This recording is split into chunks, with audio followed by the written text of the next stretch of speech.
Assalamualaikum warahmatullahi wabarakatuh. Perkenalkan, nama saya Profesor Dr. Aditya Sukmana. Saya anggota Dewan ISMI Jatim.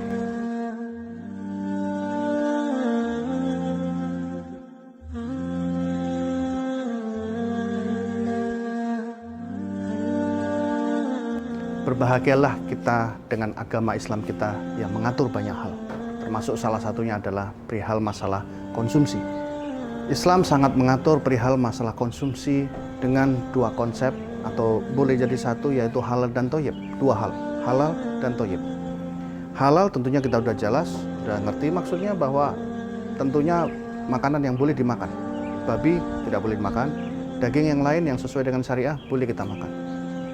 Thayyib, thayyib ini artinya baik, ya. Barangnya halal, tapi thayyib ini belum tentu baik untuk kita makan.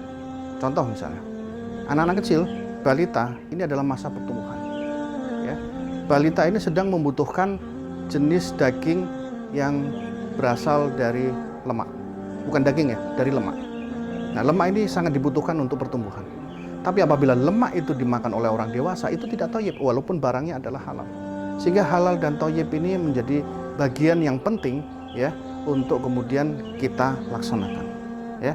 Hal yang lain adalah kita perlu tahu bahwa Islam sangat mengatur perihal tentang konsumsi juga, yaitu kita lihat dalam salah satu surat dalam Al-Quran itu mengatakan bahwa makan dan minum tapi jangan berlebihan. Jangan berlebihan. Kita boleh makan, kita boleh minum, tapi jangan berlebihan. Ya, kenapa? Kita udah tahu kalau makan berlebihan itu dampaknya akan sangat banyak sekali. Ya, makan berlebihan itu akan menyebabkan kita untuk malas bekerja, produktivitas kita menurun. Kemudian kita tidak bisa memikir, ya memikir apa? Karena perut sudah terlalu kenyang. Oleh karena itu makan dan minum, tapi jangan berlebihan. Hal yang kedua adalah kita semua tahu bahwa dianjurkan dalam Islam itu menganjurkan kita semua berhenti sebelum kenyang. Makan ketika lapar, berhenti sebelum kenyang. Ya, ini menunjukkan bahwa kita harus makan sampai dengan titik tertentu di mana kemudian belum sampai pada tahapan kenyang, supaya kita bisa beraktivitas lagi, bisa tetap produktif lagi. Ya.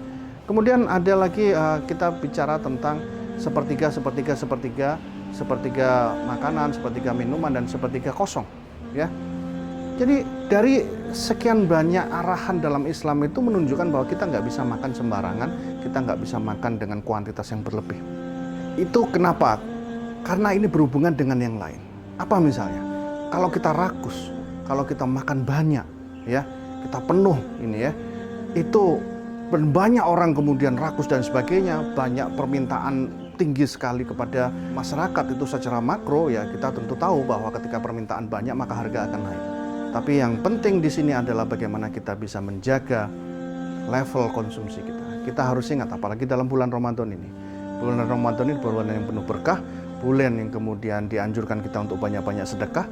Perlu kita ingat bahwa nominal yang sama bagi kita akan berbeda dengan bagi orang lain, walaupun nominalnya sama. Kita makan siang, kita punya kepuasan, satu piring makan siang kita, ya kita ada kepuasan. Tapi kalau satu piring ini dimakan sama orang miskin yang sudah tidak makan misalnya seminggu misalnya, tentu rasa kepuasan dia itu akan semakin besar. Oleh karena itu, mari dalam bulan Ramadan ini kita sebanyak-banyaknya ya kita ambil berkah dalam bulan Ramadan ini dengan apa? Dengan menjaga konsumsi kita supaya kita tetap bisa produktif dengan lancar, dengan produktif dengan normal ya. Dan kemudian pada saat yang sama kita juga bisa menggembirakan elemen-elemen masyarakat yang kurang beruntung, yang itu kemudian harus kita bantu. Ya, mari kita bantu konsumsi mereka, basic need mereka ya, supaya mereka juga bisa mendapatkan berkah di bulan Ramadan ini. Terima kasih, demikian. Wassalamualaikum warahmatullahi wabarakatuh.